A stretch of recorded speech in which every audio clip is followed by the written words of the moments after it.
I mean, as we improve our telemetry, right, for that, again, at the end of the day, it's all about renewal predictability. We'll continue to sync that in with Clari. One of the things I should have mentioned in terms of tooling is we use Sumo for our customer usage repository. You guys are a customer as well, and I know you guys use it for that because it's great at doing the usage analytics, right?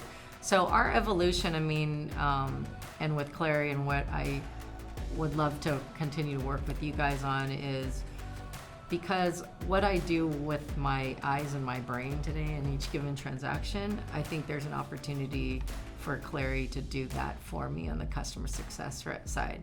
Like I can look at a transaction, immediately know if they've over forecasted or under forecasted based on the telemetry, right? And I think there's some pretty cool analytics that you guys could do to surface that. Absolutely. Yeah. And let's drill in on that, right? I think one of the things that we appreciate is that, like with many other software providers out there, it's an evolution of adoption, and that adoption hopefully lends itself to a place where you start to want things that don't exist.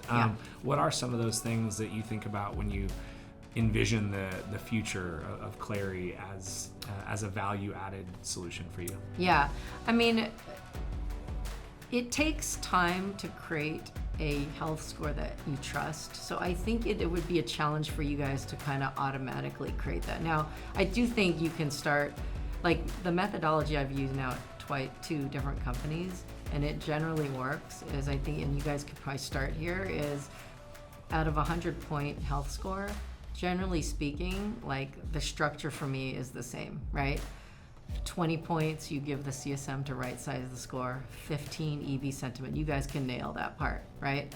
Then 30 points are utilization of the license, and generally 35 points are adoption. So if you guys kind of had a methodology and framework for a less mature CS organization and said, look, we're going to create your CRM score, but for the CS side, I think there's opportunity for you guys to at least start with a framework, because if you wait for them to figure it out on their own, it could be a long time. And it seems like if it's a choose your own adventure kind of model, it seems like it could get too sprawled out. There's not enough consistency. I love that, where you just create a kind of a general framework. Let companies say, oh, you know, we actually want to put 40 points on that, or 30 points on that versus 35. You're kind of playing with a deviation, but the general framework is the same. I love that. Yeah, almost thinking about it like with Pulse, where we look at stage or forecast category as a way to predict the future. Yeah. That's interesting. We should definitely work on that. Yeah, I like it. Sounds like we got a project on our hands. I like it.